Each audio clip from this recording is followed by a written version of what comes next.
Hello students, this is C A Karishma Bansal from My Future Academy. अपन लोगों का stats का चैप्टर 2 में कुछ 2 पार्ट बाकी है। वो मैं मोस्टली जूम मीटिंग पे करवाने का सोच रही हूँ क्योंकि वो थोड़ा सा अलग है। उसमें आप लोगों को मेरे साथ इंटरेक्ट करने की ज़रूरत पड़ेगी। अभी मैं आप लोगों का ओसी चालू कर रही हूँ, ओसी का चैप्टर नंबर 2 बिजनेस सर्विसेज। चलिए स्टार्ट करते हैं। बिजनेस सर्विसेज यहाँ पे मतलब बिजनेस में किस किस तरह की चीज़ें सर्विसेज इंक्लूडेड है वो सब के बारे में बताया गया है। बेसिक क्या क्या फैसिलिटीज़ है, क्या क्या सर्विसेज है, उसके बारे में बताया। Importance of services are increasing in economy, there is a rise in facilities and convenience due to services. ऐसा बोल रहे हैं आज के टाइम पे जो सर्विसेज होती है बिजनेस के अंदर उसकी इंपॉर्टेंस बहुत ज़्यादा बढ़ रही है। बिकॉज ऑफ दिस सर्विसेज अपने इकोनॉमी को एक स्मूथ बोलते हैं ना, स्मूथ रन करने में ईजी रहता है। जैसे कि अब फैसिलिटी यहाँ पे सर्विसेज के अंदर क्या क्या आएगा, बैंकिंग आ गया, इंश्योरेंस, पोस्टल, स्टोरेज, ट्रांसपोर्टेशन, ये सारी चीज़ें सर्विस सेक्टर के आते हैं। ये सारी सर्विसेज अपनी इकोनॉमी को ईजिली रन करवाने में हेल्प करवाती है। These services are not just helpful in business as a part of commerce, but they extend to facilitate industries, agriculture and other business activities। ऐसा बोल रही है और भी सारे businesses को बहुत ज़्यादा हेल्प करती है। ऐसा नहीं कि खुद के लिए, सर्विसेज हमेशा दूसरे सेक्टर्स को भी बहुत ज़्यादा हेल्प करता है। Services like banking, insurance, postal, storage, transportation has undergone so much of changes that they do not work only as a business service but also as a social and family related services. ऐसा बोल रहे हैं आज के time पे इतना ज़्यादा इसमें चेंजेस आ चुका है कि ये अब बहुत अलग तरीके से काम करता है service sector. In modern age there are varieties and specialities seen in such services. ऐसा बोल रहे हैं आज के टाइम में सर्विसेज में अलग अलग स्पेशल लोग आ चुके हैं, स्पेशलिटीज आ चुकी है। All this institutions have become mutually interdependent. आज के टाइम पे ये सारे इंस्टीट्यूशन किसी ना किसी तरह से एक दूसरे पे डिपेंडेंट है। इंपॉर्टेंस सबसे पहले आते हैं इंश्योरेंस पे। Insurance refers to return contract और एग्रीमेंट बिटवीन टू पार्टीज। क्या बोल रहे हैं, इंश्योरेंस मतलब एक रिटर्न कॉन्ट्रैक्ट जिसमें दो पार्टी इन्वॉल्व है। और रिटर्न कॉन्ट्रैक्ट मतलब ये मेरा रिटर्न, ये मेरा सिग्नेचर, और रिटर्न कॉन्ट्रैक्ट जिसमें दो लोग इन्वॉल्व है, through which the insuree pays premium and against getting an undertaking from the insurer that will be compensated as per the risk covered and the amount decided for the financial loss। क्या बोल रहे हैं, एक होता है insurer और एक होता है इंश्योरी। ये है तुम्हारा इंश्योरर, एक होता है इंश्योरी। ये इंश्योरी के पास ये घर है, ये ऑफिस है, ऑफिस या घर जो भी ऑफिस है, ये ऑफिस में इसके गुड्स है। इसने इससे इंश्योरेंस करवाया कि मेरे को मेरे गुड्स का फायर इंश्योरेंस करवाना है। तो ये बोलेगा कि ठीक है, तेरे को कितने का इंश्योरेंस करवाना है, तेरे को कितने का रिस्क कवर करना है। ये बोलेगा मुझे 10 लाख का रिस्क कवर करना है। तो उसके सामने इंश्योरर इंश्योरी को बोलेगा ठीक है, मैं तेरे 10 लाख का लॉस कवर करूंगा अगर तू मुझे हर महीने कुछ प्रीमियम पे करेगा। अब वो प्रीमियम की अमाउंट क्या होगी वो म्यूचुअली डिसाइड हुआ करती है, वो तुम्हारे कॉन्ट्रैक्ट में लिखी जाती है। तो अब समझ आया इंश्योरेंस में क्या होता है। इंश्योरेंस एक रिटर्न कॉन्ट्रैक्ट है जहाँ पे दो पार्टीज होती है, एक इंश्योरर एक इंश्योरी। इंश्योरी इंश्योरर से इंश्योरेंस लेता है, उसको क्या देता है, प्रीमियम देता है। उसके सामने इंश्योरर इंश्योरी को क्या देता है, इंश्योरी को रिटर्न। ठीक है, वापस देख लो, दो पर्सन होते हैं जिसमें रिटर्न कॉन्ट्रैक्ट, एक इंश्योरर एक इंश्योरी। इंश्योरी प्रीमियम पे करता है, इंश्योरर क्या बोलता है, मैं तेरे को प्रॉमिस करता हूँ मैं तेरा रिस्क कवर करूंगा जितना अपन ने डिसाइड किया। यहाँ पे कितना डिसाइड हुआ, 10 लाख का रिस्क कवर करने की बात हुई। Insurance contract is a return form is known as insurance policy. जो अपन का रिटर्न फॉर्म में पूरा इंश्योरेंस होता है ना, उसको अपन बोलते हैं इंश्योरेंस पॉलिसी। क्या बोलते हैं, इंश्योरेंस पॉलिसी। ठीक है, आगे बात करते हैं। Insurance does not remove the risk involve but it compensate for the financial loss caused by the risk. ऐसा बोल रहे हैं इंश्योरेंस करवाने से ऐसा नहीं कि तुम्हारा फायर नहीं लगेगा, फायर तो लगेगा बट उस फायर से जो तुमको फिनेंशियल लॉस हुआ है, मतलब जो लॉस हुआ है वो ये कवर कर देगा, कंपेंसेट कर देगा, मतलब वो उसको कवर करवाएगा, उसको वापस तुम लोगों को देने में हेल्प करेगा। हमेशा याद रखना, इंश्योरेंस कभी भी रिस्क को ख़त्म नहीं करता, वो रिस्क को कंपेंसेट मतलब उसकी भरपाई करवाने में हेल्प करवाता है। इंश्योरेंस के कुछ प्रिंसिपल्स है जो very very very very important है, ठीक है, इसको एकदम अच्छे से समझना। सबसे पहले आते हैं प्रिंसिपल, 4 प्रिंसिपल है, इसकी पहले इंट्रोडक्शन पढ़ते हैं। Principle, the roots of insurance are connected with the society and it is agreement between two party. ऐसा बोल रहे हैं जो इंश्योरेंस के जो रूट है वो उसका जो मेन पर्पस है वो सोसाइटी के रिलेटेड है और यहाँ पे 2 पार्टी इन्वॉल्व है। Insurance is not a simple or ordinary contract. It cannot be related to law of contract. It is a special form of contract. ये simple नहीं है, ये बहुत special form of contract होता है और उसके लिए एक स्पेसिफिक कुछ प्रिंसिपल्स होते हैं जो एप्लीकेबल है। क्या क्या प्रिंसिपल है? सबसे पहले principal of utmost good faith. Principal of utmost good faith, the main objective of an insurance contract can not be making profit. किसी भी इंश्योरेंस का जो बोलते हैं ना, इंश्योरेंस करवाने के बाद किसी का भी पर्पस प्रॉफिट कमाना नहीं होता। हर किसी का पर्पस क्या होता है कि जो लॉस हुआ है उसको रिकवर करे। It is only to have a compensation for the financial loss. समझ आया? इंश्योरेंस प्रॉफिट कमाने के लिए नहीं, इंश्योरेंस लॉस को रिकवर करवाने के लिए होता है। The basic law of insurance is social concept. As such the parties involve insurance should have a mutual and complete faith. यहाँ पे बोला है प्रिंसिपल ऑफ अटमोस्ट फेथ, मतलब यहाँ पे जो दोनों पार्टीज जो इन्वॉल्व है, एक इंश्योरर और एक इंश्योरी, ये दोनों को एक दूसरे पे अटमोस्ट गुड फेथ मतलब फेथ होना चाहिए। दोनों पार्टी एक दूसरे को जब कॉन्ट्रैक्ट में एंटर करवा रही है, दोनों अपनी ट्रू और कंप्लीट इंफॉर्मेशन दे। अगर आप लोग फ्रॉड करते हैं तो आपने क्या वॉयलेट किया? आपने principle of utmost good faith violate किया, तो आप लोगों को इंश्योरेंस नहीं मिलेगा। जैसे कि ये ऑफिस में तुम लोगों ने अच्छे से फायर का है ना इंतजाम, बोलते ना इलेक्ट्रिसिटी वायर अच्छे से नहीं लगाए, पर तुमने इंश्योरेंस करवाते टाइम इंश्योरर को ये बताया ही नहीं। उसके बाद पता चला कि तुमने तो ये गलत इन्फॉर्मेशन दी थी, तो हो सकता है वो तुम्हारा इंश्योरेंस कैंसिल कर दे। तो इस तरह से principal of utmost good faith मतलब आप जो इन्फॉर्मेशन डिस्क्लोज कर रहे हैं वो आपको कंप्लीट और ऑनेस्ट इन्फॉर्मेशन डिस्क्लोज करनी है। देखो, while taking an insurance policy, even if the information is not asked by either party, both should provide it if it is felt that it can impact on the contract. Any insurance agreement entered not having necessary information amount to fraud, and it violate the principle of utmost good faith. Whenever it comes to be known as that principle of utmost good faith is broken, the insurance agreement or policy stand null and void. Null and void मतलब जब भी पता चलेगा कि जो insurance contract है उसमें आपने कुछ गलत इन्फॉर्मेशन दी है, तो जो आपका कॉन्ट्रैक्ट है उसको नल मतलब वो कॉन्ट्रैक्ट ऐसा माना जाएगा कि आपने कभी एंटर नहीं किया था, उसके सामने आपको कोई भी पैसा नहीं मिलेगा।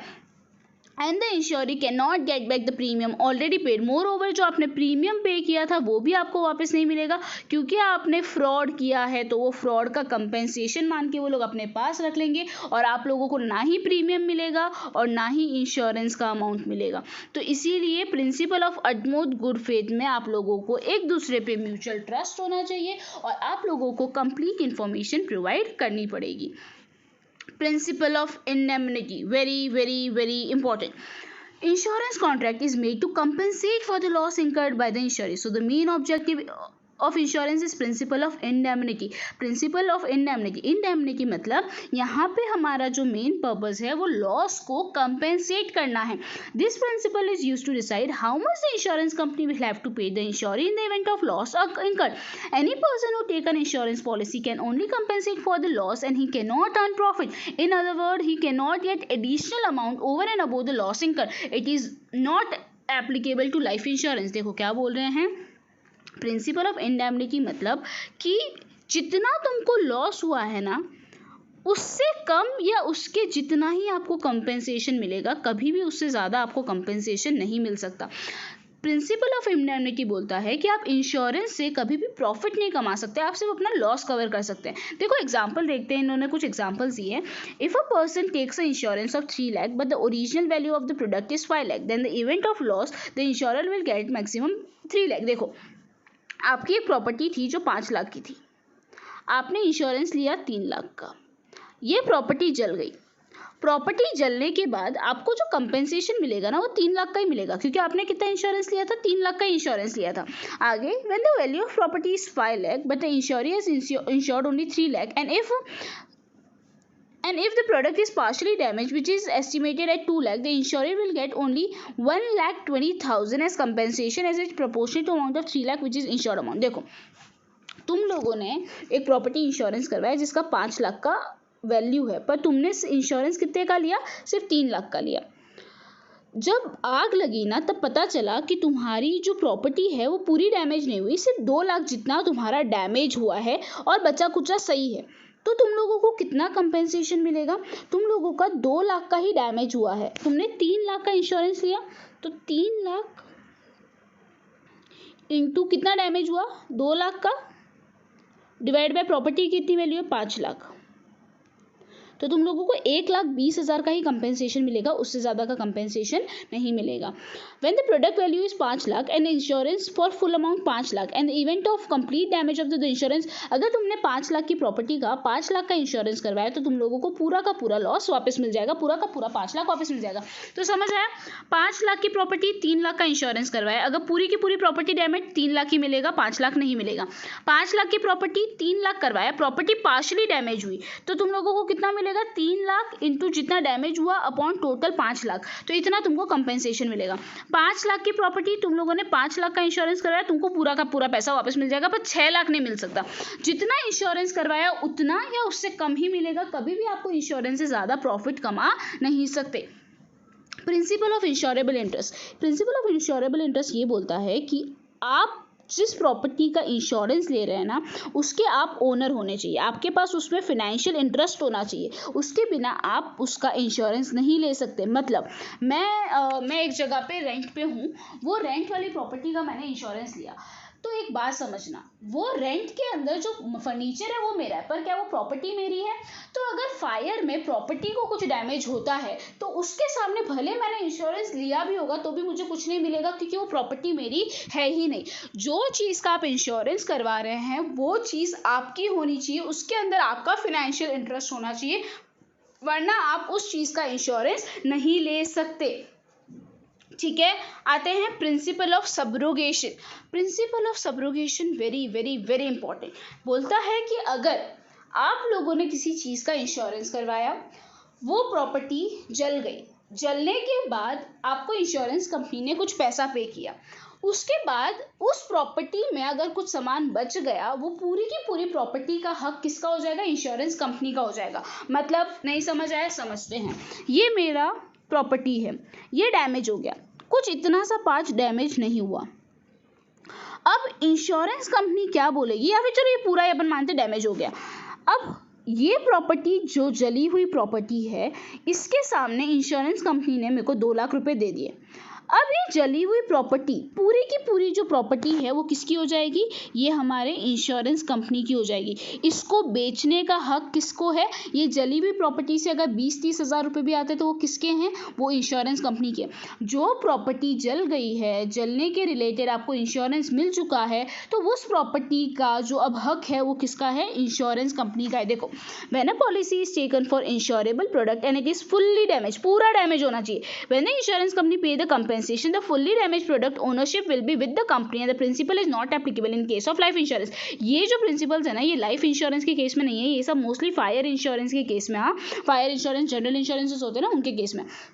देखो क्या बोल रहे हैं कि प्रिंसिपल ऑफ सब्रोगेशन ये बोल रहा है कि अगर आपकी प्रॉपर्टी पूरी डैमेज हो गई, उसके सामने आपको कंपेंसेशन मिल गया है, तो जो डैमेज प्रॉपर्टी है अब उसके ऊपर आपका हक नहीं है, उसके ऊपर किसका हक है? उसके ऊपर इंश्योरेंस कंपनी का हक है। ठीक है स्टूडेंट्स, वेरी वेरी इजी। 4 क्या क्या प्रिंसिपल्स है एक बार वापस देख लेते हैं। सबसे पहले principal of utmost good faith, इसमें क्या था? एक दूसरे पे भरोसा होना चाहिए। प्रिंसिपल ऑफ इंडैम्निटी, मतलब प्रिंसिपल ऑफ इंडैम्निटी ये बोलता है कि सामने वाला आपको कंपेंसेट करेगा लॉस के लिए, पर आप उससे प्रॉफिट नहीं कमा सकते। प्रिंसिपल ऑफ इंश्योरेबल इंटरेस्ट, जिस प्रॉपर्टी का आप इंश्योरेंस करवा रहे हैं उसके अंदर आपका फिनेंशियल इंटरेस्ट होना चाहिए। प्रिंसिपल ऑफ सब्रोगेशन, मतलब अगर आपकी प्रॉपर्टी पूरी डैमेज हो गई है तो उसके बाद आपको कंपेंसेशन मिल गया, तो वो डैमेज प्रॉपर्टी का अब आपके कोई हक नहीं है। मैं एक बार ये सिर्फ क्लासिफिकेशन करवा देती हूँ, इसके रिलेटेड डिटेल्स अपन कल करेंगे। 2 टाइप के इंश्योरेंस होते हैं, एक होता है लाइफ इंश्योरेंस और एक होता है जनरल इंश्योरेंस। लाइफ इंश्योरेंस में 2 टाइप के इंश्योरेंस, होल लाइफ इंश्योरेंस और एंडोमेंट इंश्योरेंस में। आप इस देख लेते हैं। एक होता है होल लाइफ और एक होता है endowment insurance. Whole life insurance में क्या होता है ना, जब बंदा मरता है ना उसकी फैमिली को पैसा मिलता है। एंडोमेंट इंश्योरेंस में क्या होता है ना, एक एज डिसाइडेड होती है कि भाई 65 ईयर्स का मैं हो जाऊं तो मुझे मेरा पैसा दे देना, या 20 साल बाद मेरा पैसा दे देना। इसको एंडोमेंट, होल लाइफ में डेथ के बाद ही पैसा मिलता है, एंडोमेंट में जब टाइम पीरियड खत्म हो जाता है उसके बाद पैसा मिलता है। ठीक है। जनरल इंश्योरेंस में 3 टाइप के होते हैं। गुड्स ट्रांसपोर्टेशन इंश्योरेंस, गुड्स या ट्रांसपोर्टेशन, जैसे तुम लोग पानी से भेज रहे हो, हवा से भेज रहे हो या फिर रोड से भेज रहे हो, उस टाइम कुछ डैमेज हो जाता है तो उसका इंश्योरेंस। फायर इंश्योरेंस तो पता ही है भाई, फायर की वजह से जो दिक्कत होती है। अदर इंश्योरेंस में क्या आता है, देखो insurance against loss, health insurance होता है, थेफ्ट के इंश्योरेंस होता है, एनिमल का इंश्योरेंस होता है, ग्रुप का होता है, स्पोर्ट्स का होता है, व्हीकल का होता है, थर्ड पार्टी का होता है, क्रेडिट इंश्योरेंस होता है, फ्रॉड का इंश्योरेंस होता है, एक्सीडेंट का इंश्योरेंस होता है, नेचुरल कैलेमिटी से इंश्योरेंस होता है, एम्प्लॉय कंपेंसेशन इंश्योरेंस होता है, एम्प्लॉय कंपेंसेशन इंश्योरेंस। ये सारे तुम्हारे इंश्योरेंसेस अदर जनरल इंश्योरेंसेस में आते हैं। तो 2 टाइप के insurance, life insurance, general insurance. Life insurance में 2 हो गए, होल लाइफ इंश्योरेंस और एंडोमेंट इंश्योरेंस। जनरल इंश्योरेंस में 3 हो गए, good transportation insurance, fire insurance and other general insurances. अब ये वाला जो पार्ट है अपन लोग कल से चालू करेंगे। ये चैप्टर भी अपना मोस्टली खत्म हो जाएगा जल्द ही, कुछ ज़्यादा टाइम नहीं लगेगा इस चैप्टर में।